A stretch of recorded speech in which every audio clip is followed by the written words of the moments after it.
Modifier graphiquement une photo et la poster sur internet, vous le savez, c'est facile pour certains. Heureusement, des outils existent pour vérifier si une image a été manipulée. On appelle ça les outils forensiques.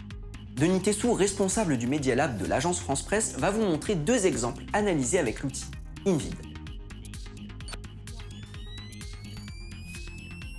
Cette photo, elle est sortie vers novembre 2014, au moment d'une fusillade aux États-Unis. Et donc, il y avait 3 activistes du Black Lives Matter qui composaient avec des pancartes. Donc, le message qui est visible ici, c'est aucune mère ne devrait avoir peur pour la vie de son enfant chaque fois qu'il vole un magasin.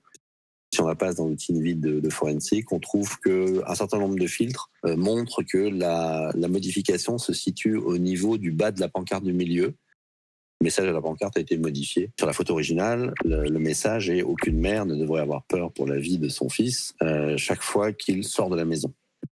Les outils forensiques permettent notamment de vérifier soit des incrustations d'objets, mais aussi des modifications dans des pancartes, par exemple.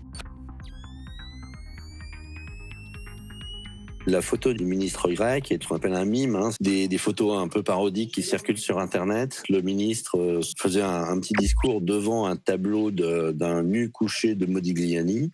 Et un plaisantin a changé ce tableau pour le cri de Munch, donc un tableau également célèbre, mais évidemment qui représente une situation beaucoup plus anxiogène, peut-être à l'image de l'économie grecque. Les filtres forensiques donc permettent de voir, notamment dans le Error Node Analysis, la modification. On voit clairement la trace du cadre du tableau qui montre qu'il y a une incrustation à ce niveau-là. L'arrière-plan a été modifié et ça c'est visible au niveau des filtres.